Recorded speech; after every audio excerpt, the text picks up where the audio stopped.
70കളിലും അതിനുശേഷമുള്ള ഊർജ പ്രതിസന്ധിയും പുതിയ പരമ്പരാഗത ഊർജ സ്രോതസ്സുകൾ കണ്ടെത്തുന്നതിലെ സമീപനത്തെയും മുൻഗണനകളെയും മാറ്റുന്നു. ഇതര തദ്ദേശീയവും പുനരുൽപ്പാദിപ്പിക്കാവുന്നതുമായ ഊർജ സ്രോതസ്സുകൾ തേടുന്നതിനുള്ള വിവിധ രാജ്യങ്ങളുടെ ശ്രമങ്ങളെ ഇത് വർദ്ധിപ്പിക്കുന്നു. ഈ പ്രക്രിയയിൽ കാറ്റിൽ നിന്നുള്ള ഊർജം, സൗരോർജം, ഭൗമതാപ ഊർജം, കടൽ തിരമാലകൾ എന്നിവ പരീക്ഷിക്കുകയും വികസിപ്പിക്കുകയും ചെയ്തു.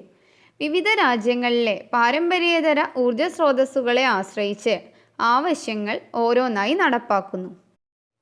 സാമ്പത്തിക വളർച്ചയും ജനസംഖ്യയിലെ വർധനയും അനുസരിച്ച് ഊർജ ആവശ്യകത വർദ്ധിക്കുന്നു. ജൈവ ഇന്ധനങ്ങളുടെ ഉപയോഗം കാരണം അന്തരീക്ഷത്തിലേക്ക് പുറന്തള്ളുന്ന ഹരിതഗൃഹ വാതകങ്ങളുടെ അളവ് ഗണ്യമായി വർദ്ധിച്ചുകൊണ്ടിരിക്കുന്നു. ഇത് കാലാവസ്ഥയെ പ്രതികൂലമായി ബാധിക്കുകയും മനുഷ്യജീവിതത്തെ ബാധിക്കുകയും ചെയ്യുന്നു. കാലാവസ്ഥാ വ്യതിയാനം നമ്മുടെ ഭാവിക്കൊരു യഥാർത്ഥ ഭീഷണിയാണ്. പ്രധാന കാരണം ജൈവ ഇന്ധനങ്ങൾ ഊർജ സംഭരണികൾക്കും മറ്റു ബിസിനസ്സുകൾക്കും ഉപയോഗിക്കുന്നതാണ്. അതിനാൽ ഊർജ സ്രോതസ്സായി ജൈവ ഇന്ധനങ്ങളുടെ ഉപയോഗം കുറയ്ക്കണം. ഈ വെല്ലുവിളി ഗവേഷണ ശാസ്ത്രജ്ഞരെ സൗഹാർദ്ദപരവും പാരിസ്ഥിതികവും സാമ്പത്തികവുമായ ചില പുനരുപയോഗ ഊർജ സ്രോതസ്സുകൾ ഉപയോഗിക്കുവാൻ പ്രേരിപ്പിക്കുന്നു. പുനരുൽപ്പാദിപ്പിക്കാവുന്ന ഊർജ സ്രോതസ്സുകളിലൊന്ന് ഭൗമതാപ ഊർജമാണ്. ജൈവ ഇന്ധനത്തിൻ്റെ വില കൂടുന്നതിനനുസരിച്ച് ഇത് കൂടുതൽ മത്സരപരമായി മാറുന്നു. ബദൽ മാർഗങ്ങളായി ഭൗമതാപ ഊർജം ഉപയോഗിക്കുന്നതിൻ്റെ ഗുണങ്ങൾ വളരെ വലുതാണ്. ഇന്ത്യയിൽ ഒരു വ്യവസ്ഥാപിത ഭൗമതാപ സർവേ 1973 ഇന്ത്യയുടെ ജിയോളജിക്കൽ സർവേ ഏറ്റെടുത്തു നടത്തി. അതുവഴി 340 ഭൗമതാപ സാധ്യതയുള്ള പ്രദേശങ്ങളിലെ വിവരങ്ങൾ റിപ്പോർട്ട് ചെയ്തു. ഭൗമതാപ പ്രക്രിയ വരാനിരിക്കുന്ന 11 ജില്ലകളെ ഇന്നുവരെ തിരിച്ചറിഞ്ഞിട്ടുണ്ട്. ഈ വിഭാഗത്തിൽ ഭൗമതാപ ഊർജത്തിൻ്റെ ഇനി പറയുന്ന വശങ്ങളെക്കുറിച്ച് നമ്മൾ ചർച്ച ചെയ്യും. 1. ഭൗമതാപ ഊർജവും അതിൻ്റെ ഉത്ഭവവും. 2. ഇന്ത്യയിലെ ഭൗമതാപ ഊർജ സംവിധാനങ്ങൾ. 3. ഇന്ത്യയിലെ ഭൗമതാപ പുനഃപ്രക്രിയയുടെ സാധ്യത. 4. ഇന്ത്യയിലെ ഭൗമതാപ ഊർജത്തിൻ്റെ പ്രതീക്ഷകൾ. 5. ഭൗമതാപ ഊർജത്തിൻ്റെ ഗുണങ്ങളും ദോഷങ്ങളും.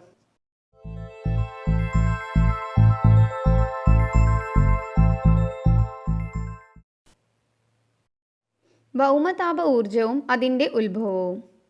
ജിയോതെർമൽ എന്ന പദം ഉത്ഭവിച്ചത് ഗ്രീക്ക് ഭാഷയിൽ നിന്നാണ്. ജിയോ എന്നാൽ ഭൂമി, താപം എന്നർത്ഥം വരുന്ന തെർമോസ്.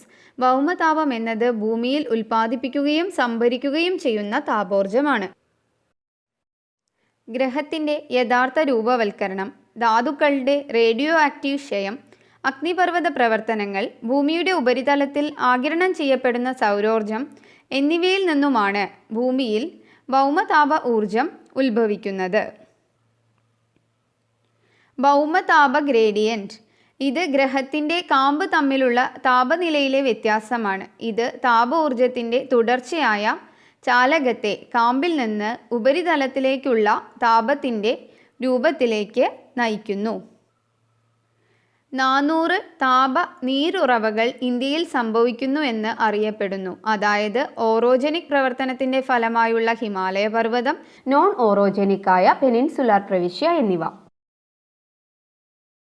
31 പ്രദേശങ്ങൾ വിശദമായി പരിശോധിച്ചു. ഒടുവിൽ 16 പ്രദേശങ്ങളിൽ ആഴം കുറഞ്ഞ ഡ്രില്ലിംഗ് നടത്തി. അവിടങ്ങളിലെ നീരുറവകളുടെ താപനില 35 ഡിഗ്രി സെൽഷ്യസ് മുതൽ വെള്ളം തിളയ്ക്കുന്നതുവരെയാണ്. അഗ്നിപർവ്വത സ്ഫോടനങ്ങളിൽ ഉരുകിയ പാറയുടെ ചെറിയ ഭാഗങ്ങൾ അടങ്ങിയിരിക്കുന്നു. അതുവഴി ഇവയ്ക്ക് താപം ലഭിക്കുന്നു. അതിന് താപ ഊർജങ്ങൾ രൂപപ്പെടുന്നു. ചൂടുവെള്ളം, വെള്ളം അല്ലെങ്കിൽ നീരാവി എന്നിവ 500 മീറ്റർ മുതൽ 3000 മീറ്ററിൽ കൂടുതൽ ആഴത്തിൽ അടങ്ങിയിരിക്കുന്നു. ജിയോ തെർമൽ എനർജി റിസോഴ്സുകളിൽ 4 പ്രധാന വിഭാഗങ്ങളാണുള്ളത്. 1. ജലവൈദ്യുതി. 2. ഭൗമസമ്മർദ്ദ ബ്രൈൻസ്. 3. ചൂടുള്ള വരണ്ട പാറകൾ. 4. മാഗ്മ എന്നിവയാണ് ഇവയിൽ ഉൾപ്പെടുന്നത്. ഭൗമതാപ ഊർജം എങ്ങനെയാണ് പിടിച്ചെടുക്കുന്നത്? ഇതിൻ്റെ സാങ്കേതിക വിദ്യ. സാധാരണയായി ഭൗമതാപ കേന്ദ്രത്തിൽ നിന്ന് ഭൗമതാപ ഊർജം പിടിച്ചെടുക്കുന്നു. അടിസ്ഥാനപരമായി മാൻഡിലിലെ കനം കുറഞ്ഞ ഒരു പ്രദേശമാണ് ഇതിൻ്റെ പ്രഭവ കേന്ദ്രം. ഇത് ഭൂമിയുടെ ആന്തരിക ഭാഗത്തു നിന്നുള്ള ആന്തരിക താപം പുറന്തോടിലേക്ക് ഒഴുകാൻ അനുവദിക്കുന്നു. ഈ പ്രഭവ കേന്ദ്രത്തിൽ അഗ്നിപർവ്വത ദ്വീപുകൾ, ധാതു നിക്ഷേപങ്ങൾ, ഗീസറുകൾ എന്നിവ ഉൾപ്പെടുന്നു. സാധാരണയായി ഇവ ചൂടുള്ള നീരുറവകൾ എന്നറിയപ്പെടുന്നു. കൂടുതൽ ആഴത്തിലുള്ള കിണർ ഭൂഗർഭ ജല സംഭരണികളിലേക്ക് തുരന്ന് നീരാവി ടാപ്പ് ചെയ്യുവാനും അതുവഴി ചൂടുവെള്ളം യന്ത്രങ്ങൾ തിരിക്കാനും വൈദ്യുത ജനറേറ്ററുകൾ പ്രവർത്തിപ്പിക്കുവാനും സാധിക്കുന്നു. 4 തരം വൈദ്യുത നിലയങ്ങൾ ഇന്ന് പ്രവർത്തിക്കുന്നു. ആദ്യത്തേത് ഫ്ലാഷ്ഡ് നീരാവി നിലയം. ഭൂമിയിലെ താപത്തിൽ നിന്ന് ഊർജം പിടിച്ചെടുക്കുന്നതിനുള്ള ഏറ്റവും സാധാരണയായ മാർഗം.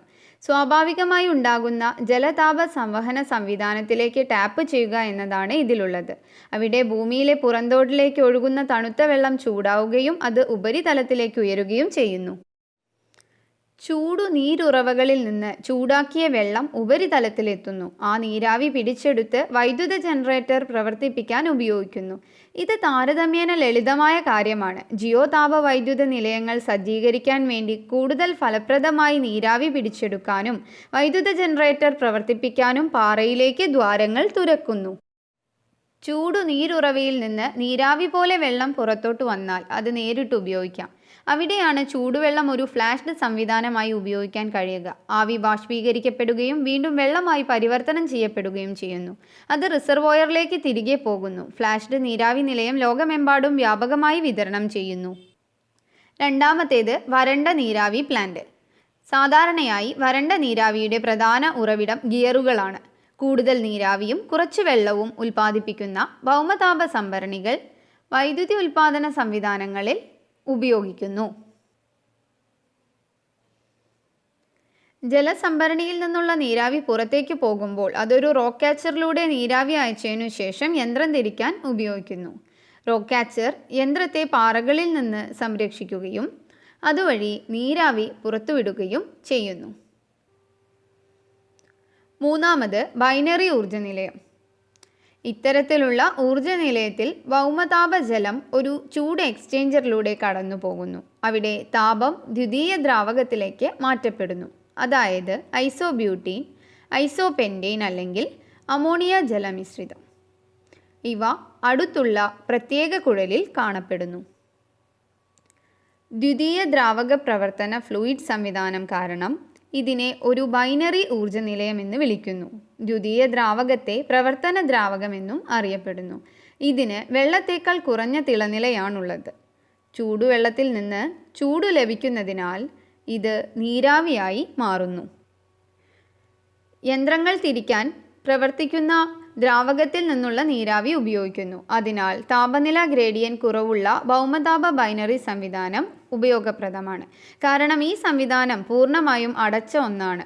ഇതിൽ താപനഷ്ടത്തിന് ഏറ്റവും കുറഞ്ഞ സാധ്യതയാണുള്ളത്. ചൂടുവെള്ളം ഉടൻ തന്നെ സംഭരണിയിലേക്ക് പുനരുപയോഗം ചെയ്യപ്പെടുന്നു. ഇത്തരത്തിൽ പ്രവർത്തിപ്പിക്കുന്ന ദ്രാവകം തിരികെ ഘനീഭവിക്കുകയും വീണ്ടും വീണ്ടും ഉപയോഗിക്കുകയും ചെയ്യുന്നു.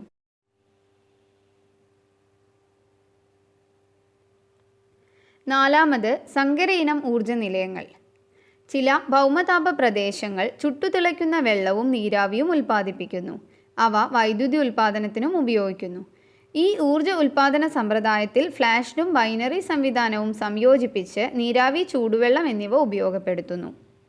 സങ്കര ഇനം ഊർജ്ജ നിലയങ്ങളുടെ കാര്യക്ഷമത വരണ്ട നീരാവി നിലയങ്ങളെക്കാൾ എത്രയോ കുറവാണ്. മെച്ചപ്പെടുത്തിയ ഭൗമതാപ സംവിധാനം. ആഴമേറിയതും ചൂടുള്ളതും എന്നാൽ സ്വാഭാവികവും വരണ്ടതുമായ ഭൂമിശാസ്ത്ര പ്രദേശങ്ങളിൽ ജലവൈദ്യുത സംഭരണികൾ സൃഷ്ടിക്കാൻ അനുവദിച്ചുകൊണ്ട് EGS പ്രവർത്തിക്കുന്നു. സ്വാഭാവികമായി ഉണ്ടാകുന്ന ജലവൈദ്യുത വിഭവങ്ങളുടെ ആയുസ് വർദ്ധിപ്പിക്കാനും EGS സാങ്കേതിക വിദ്യകൾക്ക് സാധിക്കും. ഇന്നുവരെയുള്ള കാരണങ്ങളും പരിമിതമായതും പൂർണ്ണതോതിലുള്ളതുമായ സംവിധാനവും ഗവേഷണവും കണക്കിലെടുക്കുമ്പോൾ ലോകമെമ്പാടും നിലവിലുള്ള കുറച്ച് ഗവേഷണ പൈലറ്റ് പ്രൊജക്റ്റുകൾ മാത്രമേ EGS സാങ്കേതികതയിൽ തുടരുന്നുള്ളൂ. ഇന്നുവരെ വാണിജ്യപരമായ EGS നിലയങ്ങളൊന്നുമില്ല. EGS സാങ്കേതിക വിദ്യ വളരെ പ്രതീക്ഷ നൽകുന്നതും വേഗത്തിൽ വ്യാപകമാകാൻ സാധ്യതയുള്ളതുമാണ്.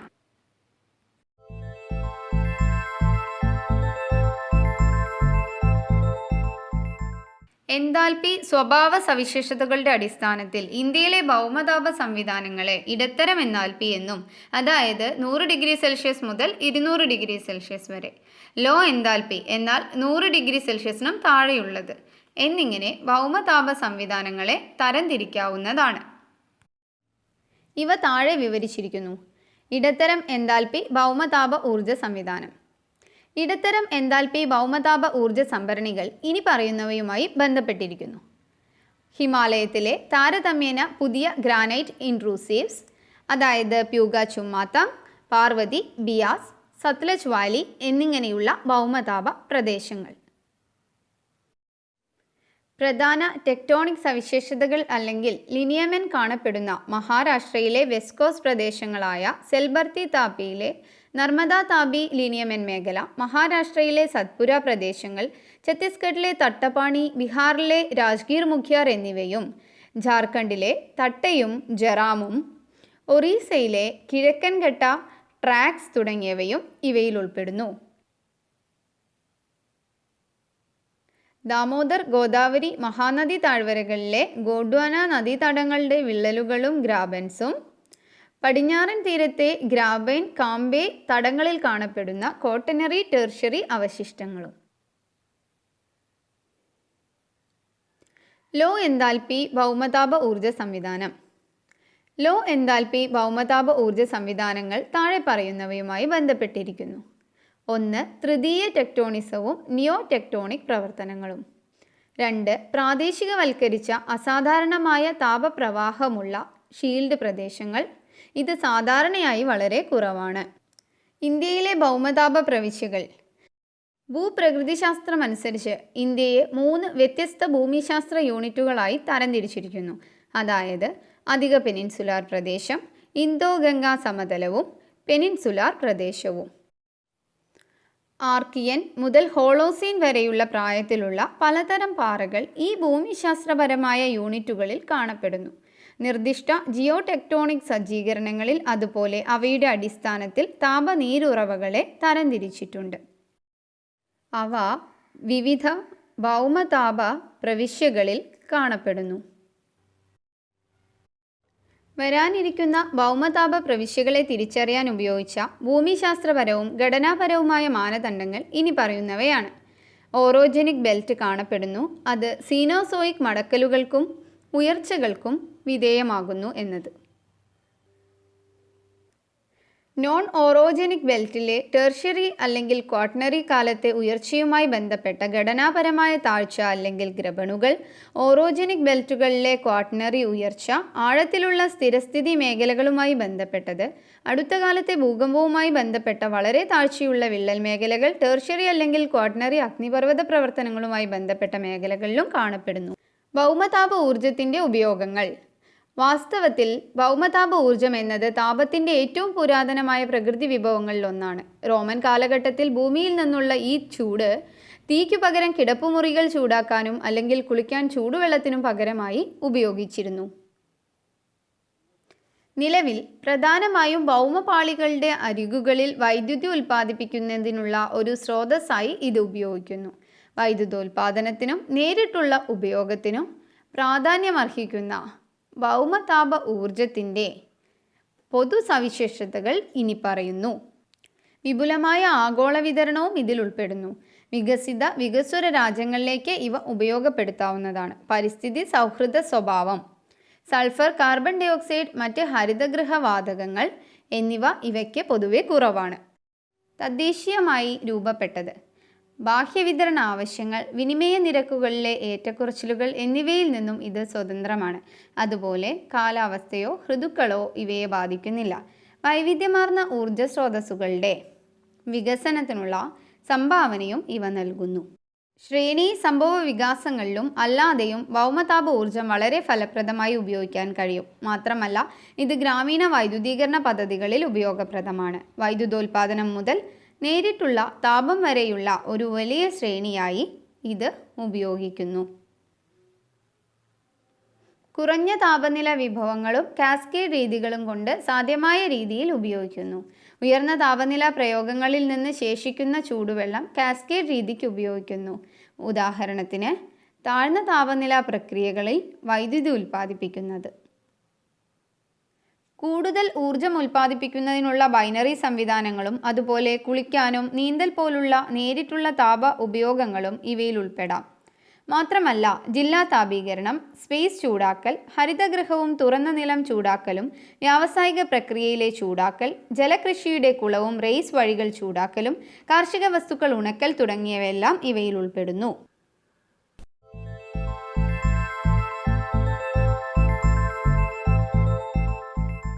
ഇന്ത്യയിലെ ഭൗമതാപ വിഭവങ്ങളുടെ സാധ്യത.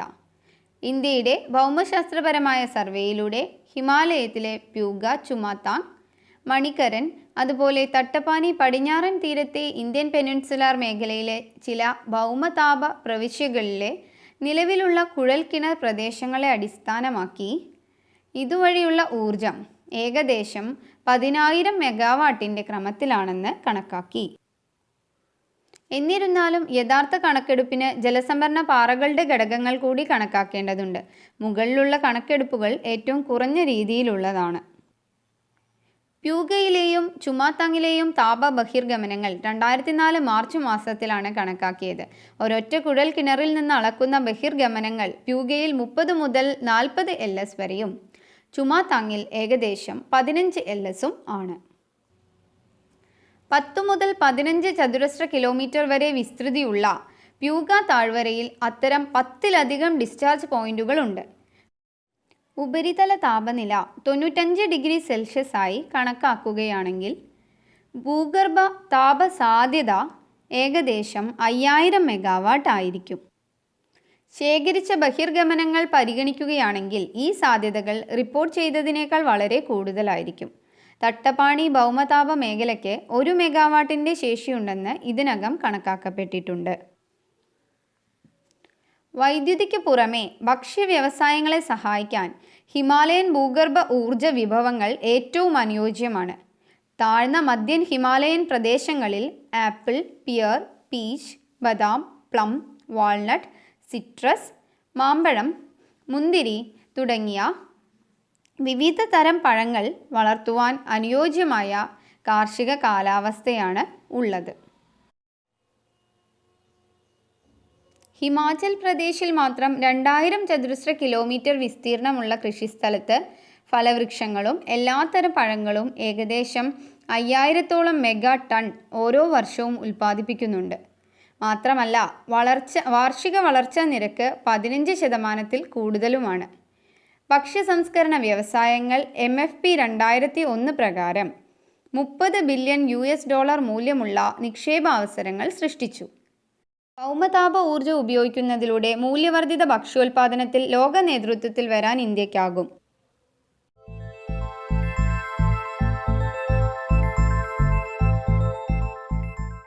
ഇന്ത്യയിലെ ഭൗമതാപ ഊർജ്ജ സാധ്യത. പരിസ്ഥിതി സൗഹൃദവും ചിലവ് കുറഞ്ഞതുമായ ഭൗമതാപോർജം ഉൽപ്പാദിപ്പിക്കുന്നതിൽ മുൻനിര പങ്കാളികളാകാൻ ഇന്ത്യക്ക് വലിയ സാധ്യതയാണുള്ളത്. ലോകത്തിലെ വൈദ്യുത ഉൽപ്പാദനത്തിൻ്റെ 6.5% ഭൂഗർഭ താപത്തിൻ്റെ സഹായത്തോടെയാണ് ചെയ്യുന്നത്. ഈ ദിശയിൽ വരും വർഷങ്ങളിൽ ഇന്ത്യക്ക് ഒരു വലിയ പങ്ക് വഹിക്കേണ്ടി വരും. ഭൗമതാപ ഉറവിടത്തിലൂടെ വൈദ്യുതി ഉൽപ്പാദിപ്പിക്കുന്നത് ഇപ്പോഴും ഇന്ത്യയിൽ ശൈശവഘട്ടത്തിലാണ്. ജിയോളജിക്കൽ സർവേ ഓഫ് ഇന്ത്യ രാജ്യത്ത് 340 ഭൗമതാപ ചൂട് നീരുറവകൾ കണ്ടെത്തി. ഇവയിൽ ഭൂരിഭാഗവും കുറഞ്ഞ താപനിലയിൽ 37 ഡിഗ്രി സെൽഷ്യസ് മുതൽ 90 ഡിഗ്രി സെൽഷ്യസ് വരെയാണ്. ഇത് നേരിട്ടുള്ള ചൂട് പ്രയോഗങ്ങൾക്ക് അനുയോജ്യമാണ്. ഈ ഉറവകളെ 7 ഭൗമതാപ പ്രവിശ്യകളായി തിരിച്ചിരിക്കുന്നു. ജമ്മു കാശ്മീരിനടുത്തുള്ള ലഡാക്കിലെ ഹിമാലയൻ പ്യൂഗ ചുമാതാങ്, സഹാറ valley, Cambay basin, Son Narmada Tapi lineament belt, പടിഞ്ഞാറൻ തീരം, ഗോദാവരി ബേസിൻ, മഹാനദി ബേസിൻ എന്നിവ ഇവയിൽ ഉൾപ്പെടുന്നവയാണ്. കൂടാതെ ജമ്മു കാശ്മീരിനടുത്തുള്ള ലഡാക്കിലെ ഹിമാലയൻ പ്യൂഗ ചുമാതാങ്, ഹിമാചൽ പ്രദേശിലെ മണികരൻ, മഹാരാഷ്ട്രയിലെ ജൽഗാവ്, ഉത്തരാഖണ്ഡിലെ തപോവൻ എന്നിവ അറിയപ്പെടുന്ന ഭൗമതാപ ഊർജത്തിൻ്റെ പ്രദേശങ്ങളാണ്. ഛത്തീസ്ഗഡിലെ തട്ടപ്പാണിയിൽ ഭൗമതാപ ഊർജത്തിൻ്റെ ഒരു പുതിയ സ്ഥാനം കണ്ടെത്തി. കൂടാതെ നർമ്മദയ്ക്കും താപി നദിക്കും ഇടയിലുള്ള കാംബെയിൽ ലഭ്യമായ വിഭവങ്ങളിലൂടെ ഭൂഗർഭ താപത്തെ ടാപ്പ് ചെയ്യുന്നതിനും ഗുജറാത്ത് ഇപ്പോൾ ഒരുങ്ങുന്നു. ഭാവി വികസനവും സന്നിവേശിപ്പിക്കലും. 1973 ഇന്ത്യയുടെ ഭൗമശാസ്ത്ര സർവേ ഏറ്റെടുത്ത ഒരു വ്യവസ്ഥാപിത ഭൗമതാപ സർവേ ആരംഭിച്ചു. 340 സാധ്യതയുള്ള പ്രദേശങ്ങളുടെ അസ്തിത്വം റിപ്പോർട്ട് ചെയ്തു. 11 ഭൗമതാപ പ്രോസ്പെക്ട് ജില്ലകളെ ഇന്നുവരെ കണ്ടെത്തി. അവയിൽ മിക്കതിനും 100 മുതൽ 1200 ഡിഗ്രി സെൽഷ്യസ് വരെ താപനിലയുള്ളതായി കണക്കാക്കപ്പെടുന്നു. ചിലതിൽ 1 മുതൽ 3 കിലോമീറ്റർ വരെ ആഴത്തിൽ ജലസംഭരണികളുണ്ടെന്ന് കരുതുന്നു. ഭൗമതാപ ഊർജത്തിൻ്റെ താപനില 200 മുതൽ 2500 ഡിഗ്രി സെൽഷ്യസ് വരെ കണക്കാക്കപ്പെടുന്നു. ഇന്നത്തെ ഏറ്റവും പ്രതീക്ഷിക്കുന്ന ഭൗമതാപ മേഖലകൾ ജമ്മു കാശ്മീരിന് സമീപമുള്ള ലഡാക്കിലെ വടക്കു പടിഞ്ഞാറൻ ഹിമാലയയിലുള്ള പ്യൂഗ ചുമാതാങ്. അവിടെ 1 മെഗാവാട്ട് നിലയം ആസൂത്രണം ചെയ്തിട്ടുണ്ട്. പാർവതി വാലി, ഹിമാചൽ പ്രദേശിലെ മണികരൻ മേഖല എന്നിവയിൽ ഉൾപ്പെടെ 1992 5 കിലോവാട്ട് ഭൗമതാപ ബൈനറി സൈക്കിൾ നിലയം വിജയകരമായി നടത്തി. മധ്യ ഇന്ത്യയിലുള്ള ഛത്തീസ്ഗഡിലെ തട്ടവാണി മേഖല 20 മെഗാവാട്ട് ബൈനറി നിലയം സ്ഥാപിക്കാൻ പദ്ധതിയിട്ടിട്ടുണ്ട്. ഇന്ത്യയിലെ ആദ്യത്തെ ജിയോ തെർമൽ പവർ പ്ലാന്റുകൾ നിർമ്മിക്കുവാനുള്ള പദ്ധതികൾ ഇപ്പോൾ പുരോഗമിച്ചുകൊണ്ടിരിക്കുകയാണ്. ഇന്ത്യൻ സംസ്ഥാനങ്ങളായ ഗുജറാത്ത്, ഛത്തീസ്ഗഡ്, ആന്ധ്രാപ്രദേശ്, പശ്ചിമ ബംഗാൾ എന്നിവയാണ് ബ്രിക് രാജ്യങ്ങളിലെ ആദ്യത്തെ ഭൗമതാപ ഊർജ നിലയം വികസിപ്പിക്കാൻ താൽപ്പര്യം പ്രഖ്യാപിച്ചവരിൽ ആദ്യത്തെ സംസ്ഥാനങ്ങൾ. ഇവയിൽ 3 മെഗാവാട്ട് മുതൽ 5 മെഗാവാട്ട് വരെ വൈദ്യുതി ശേഷി പ്രതീക്ഷിക്കുന്നുണ്ട്. ഇന്ത്യയുടെ പുതിയതും പുനരുൽപ്പാദിപ്പിക്കാവുന്നതുമായ ഊർജ മന്ത്രാലയം MNRE ഭാവി പദ്ധതികളെ നയിക്കാനായി ഈ വർഷാവസാനം ഒരു ഭൗമതാപ ഊർജ പോളിസി രൂപീകരിക്കാൻ പദ്ധതിയിട്ടിട്ടുണ്ട്. ഇന്ത്യ എനർജി പോർട്ടൽ അനുസരിച്ച് ഏകദേശം 10,000 മെഗാവാട്ടിൻ്റെ ഭൗമതാപശേഷി ഇന്ത്യയിലുണ്ട്.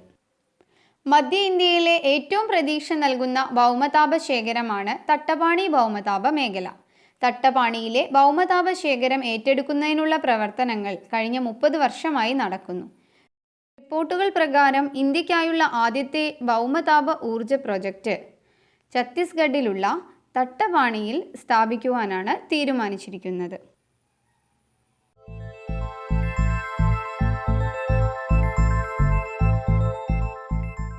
ഭൗമതാപ ഊർജത്തിൻ്റെ ഗുണങ്ങളും ദോഷങ്ങളും. ഗുണങ്ങൾ: ഒരു ഊർജ നിലയത്തിന് ഊർജം ലഭിക്കാൻ വേണ്ടി ഇത്തരം ഭൗമതാപ ഊർജം ഉപയോഗിക്കുന്നത് കൊണ്ട് മറ്റു ഊർജ നിലയങ്ങളിൽ നിന്ന് വ്യത്യസ്തമായി ഭൗമതാപ സംവിധാനം ഒരു മലിനീകരണവും സൃഷ്ടിക്കുന്നില്ല. ഇതൊരിക്കൽ ഭൂമിക്കുള്ളിൽ നിന്ന് ചില വാതകങ്ങൾ പുറപ്പെടുവിച്ചേക്കാം. അത് അല്പം ദോഷകരമാണെങ്കിലും ഇവ വളരെ എളുപ്പത്തിൽ തന്നെ അടക്കി നിർത്താവുന്നതാണ്. ഭൗമതാപ ഊർജ നിലയത്തിൽ സൾഫർ ഉദ്വമന നിരക്കുണ്ടെങ്കിലും ഇത് ജൈവ ബദലുകളിൽ നിന്നും ശരാശരിയിൽ നിന്ന് ഏതാനും ശതമാനം മാത്രമാണ്. പുതിയ തലമുറയിലെ ഭൗമതാപ ഊർജ നിലയങ്ങൾ മെഗാവാട്ട് മണിക്കൂറിൽ, അതായത് MWHR, വൈദ്യുതി ഉൽപ്പാദിപ്പിക്കുന്നതിനു വേണ്ടി കാർബൺ ഡയോക്സൈഡായി ഏകദേശം 135 ഗ്രാം കാർബൺ മാത്രമേ പുറന്തള്ളുന്നുള്ളൂ. പ്രകൃതിവാതകത്തിൽ പ്രവർത്തിക്കുന്ന ഒരു നിലയത്തിന് മെഗാവാട്ട് മണിക്കൂറിൽ 128 കിലോഗ്രാം കാർബണുമായി ഈ കണക്ക് താരതമ്യം ചെയ്യുന്നു. അതായത് മീഥെയ്ൻ, ബിറ്റുമിനസ് കൽക്കരി എന്നിവ ഉപയോഗിക്കുന്ന ഒരു നിലയത്തിന് മെഗാവാട്ട് മണിക്കൂറിൽ 225 കിലോഗ്രാം കാർബൺ എന്ന തോതിൽ മാത്രമാണ്. നൈട്രജൻ ഓക്സൈഡ് ഉദ്വമനം ജൈവ ഊർജ നിലയത്തേക്കാൾ വളരെ കുറവാണ്. നൈട്രജൻ ഓക്സൈഡുകൾ അന്തരീക്ഷത്തിലെ ഹൈഡ്രോ കാർബൺ നീരാവിയുമായി സംയോജിച്ച് ഭൂനിരപ്പായ ഓസോൺ ഉൽപ്പാദിപ്പിക്കുന്നു. ഇത് വാതകപരമായ ആരോഗ്യ പ്രത്യാഘാതങ്ങൾക്കും വിളനാശത്തിനും പുകയ്ക്കും കാരണമായി തീരുന്നു. ഒരു എണ്ണ, വാതകം, കൽക്കരി അല്ലെങ്കിൽ ആണവ നിലയം നിർമ്മിക്കാൻ പദ്ധതിയിടുന്നതിനേക്കാൾ ഒരു ഭൗമതാപ നിലയം നിർമ്മിക്കുന്നതിനുള്ള ഭൂമിയുടെ വില സാധാരണയായി കുറവാണ്. ഭൗമതാപ നിലയം വളരെ കുറച്ച് സ്ഥലം മാത്രമേ ഏറ്റെടുക്കുന്നുള്ളൂ. എന്നതിനാൽ ഇത്തരം ദ്വീപ് പ്രദേശത്തിൻ്റെ പ്രധാന കാരണം നമുക്ക് ഒരു വലിയ സ്ഥലം വാങ്ങേണ്ട ആവശ്യമില്ല എന്നതാണ്. ഇതിലേക്ക് വരുന്ന മറ്റൊരു ഘടകം എന്നത് ഭൗമതാപ ഊർജം വളരെ ശുദ്ധമായതിനാൽ നമുക്ക് നികുതി വെട്ടിക്കുറവുകളും അല്ലെങ്കിൽ രാജ്യങ്ങളിൽ കാർബൺ ഉദ്വമന പദ്ധതി ഉണ്ടെങ്കിൽ അവ പാലിക്കാൻ പാരിസ്ഥിതിക ബില്ലുകളോ കോട്ടകളോ ഉണ്ടാവില്ല എന്നതുമാണ്. വൈദ്യുതി ഉൽപ്പാദിപ്പിക്കാൻ ഇന്ധനം ഒന്നും വാങ്ങുന്നില്ല. അതിനർത്ഥം നിലയങ്ങളുടെ പ്രവർത്തന ചെലവ് വളരെ കുറവാണ്. ഇന്ധനങ്ങൾ വാങ്ങുന്നതിനോ കൊണ്ടുപോകുന്നതിനോ വൃത്തിയാകുന്നതിനോ ഒരു പ്രശ്നവുമില്ലാത്തതിനാൽ വൈദ്യുതി ഉൽപ്പാദിപ്പിക്കുന്നതിനായി ഇവ വാങ്ങുന്നത് പരിഗണിക്കാം. ഈ നിലയങ്ങളുടെ മൊത്തത്തിലുള്ള സാമ്പത്തിക വശം മികച്ചതാണ്. ജലപമ്പുകളിൽ മാത്രമേ നിങ്ങൾ വൈദ്യുതി നൽകാവൂ. അതെങ്ങനെയെങ്കിലും വൈദ്യുത നിലയത്തിന് തന്നെ സൃഷ്ടിക്കാനുമാവും. കാരണം അവയുടെ മോഡുലാർ, അവ ഏത് പ്രദേശത്തും സൗകര്യമായി കൊണ്ടുപോകാൻ കഴിയുമെന്നതാണ്. ബേസ് ലൈനും പീക്കിംഗ് ഊർജവും സൃഷ്ടിക്കാൻ കഴിയും. 0.5 മുതൽ 10 മെഗാവാട്ട് വരെയുള്ള നിലയങ്ങളുടെ നിർമ്മാണ സമയം ഏകദേശം 6 മാസം വരെയും 250 മെഗാവാട്ടോ അതിൽ കൂടുതലോ ഉള്ള നിലയങ്ങളുടെ കൂട്ടങ്ങൾക്ക് ഏകദേശം 2 വർഷം വരെയും ആണ്. ഭൗമതാപത്തിൻ്റെ പോരായ്മ. ഭൂമിയുടെ ആഴത്തിൽ നിന്ന് എടുക്കുന്ന ദ്രാവകങ്ങൾ വാതകങ്ങളുടെ മിശ്രിതം വഹിക്കുന്നു. പ്രത്യേകിച്ച് carbon dioxide, hydrogen sulphide, methane, ammonia ഇവ പുറത്തു വരുന്നതോടെ മലിനീകരണം, ആഗോളതാപനം, ആസിഡ് മഴ, ദുർഗന്ധം എന്നിവയ്ക്ക് കാരണമാകുന്നു. നിലവിലുള്ള ഭൗമതാപ വൈദ്യുത നിലയങ്ങൾ ശരാശരി 122 കിലോഗ്രാം മാലിന്യം പുറന്തള്ളുന്നു. അതായത് ഒരു മെഗാവാട്ട് മണിക്കൂറിൽ 269 പൗണ്ട് കാർബൺ ഡൈ ഓക്സൈഡ് എന്ന തോതിൽ. പരമ്പരാഗത ജൈവ ഇന്ധന നിലയങ്ങളിലെ വികിരണ തീവ്രതയുടെ ഒരു ചെറിയ ഭാഗവും ഇതിൽ ഉൾപ്പെടുന്നു. അതുപോലെ ഉയർന്ന അളവിലുള്ള ആസിഡുകളും അസ്ഥിര രാസവസ്തുക്കളുമുള്ള നിലയത്തിൽ സാധാരണയായി പുറന്തള്ളൽ നിയന്ത്രിക്കുന്നതിന് എമിഷൻ കൺട്രോൾ സംവിധാനം സജ്ജീകരിച്ചിരിക്കുന്നു. അലിഞ്ഞുപോയ വാതകങ്ങൾക്ക് പുറമെ ഭൗമതാപ സ്രോതസ്സിൽ നിന്നുള്ള ചൂടുവെള്ളത്തിൽ മെർക്കുറി, ആഴ്സനിക്, ബോറോൺ, ആൻറ്റിമണി തുടങ്ങിയ വിഷരാസവസ്തുക്കളുടെ അളവ് കണ്ടെത്താനാകും. വെള്ളം തണുക്കുമ്പോൾ ഈ രാസവസ്തുക്കൾ പെരുകുകയും പുറത്തുവിടുകയാണെങ്കിൽ പരിസ്ഥിതിക്ക് നാശമുണ്ടാക്കുകയും ചെയ്യും. ഈ പാരിസ്ഥിതിക അപകട സാധ്യത കുറയ്ക്കുന്നതിൻ്റെ ഒരു വശം എന്ന നിലയിൽ ഉൽപ്പാദനത്തെ ഉത്തേജിപ്പിക്കുന്നതിനായി തണുത്ത ഭൗമതാപ ദ്രാവകങ്ങൾ ഭൂമിയിലേക്ക് തിരികെ കുത്തിവെക്കുന്ന ഒരു ആധുനിക രീതിയും നിലവിലുണ്ട്. നിലയത്തിൻ്റെ നിർമ്മാണം ഭൂമിയുടെ സ്ഥിരതയെ പ്രതികൂലമായി ബാധിക്കും. ന്യൂസിലാൻഡിലെ വൈറാക്കി പ്രദേശത്തും ജർമ്മനിയിലെ ബ്രസ്ഗാവ് സ്റ്റീഫനിലും ഭൗമതാപ നിലയം താഴ്ന്നുപോയി. ജലമർദ്ദം മൂലമുള്ള വിള്ളലിൻ്റെ ഭാഗമായി വന്ന ഭൂകമ്പങ്ങളെ അതിജീവിക്കാൻ മെച്ചപ്പെട്ട ഭൗമതാപ സംവിധാനങ്ങൾക്ക് കഴിയും. സ്വിറ്റ്സർലൻഡിലെ ബസാലയിലെ പദ്ധതി താൽക്കാലികമായി നിർത്തിവച്ചിരിക്കുകയാണ്. കാരണം ജലം കുത്തിവെച്ച ആദ്യ 6 ദിവസങ്ങളിലാണ് റിക്ടർ സ്കെയിലിൽ 3.4 വരെ രേഖപ്പെടുത്തിയ 10,000-ത്തിലധികം ഭൂകമ്പങ്ങൾ സംഭവിച്ചത്.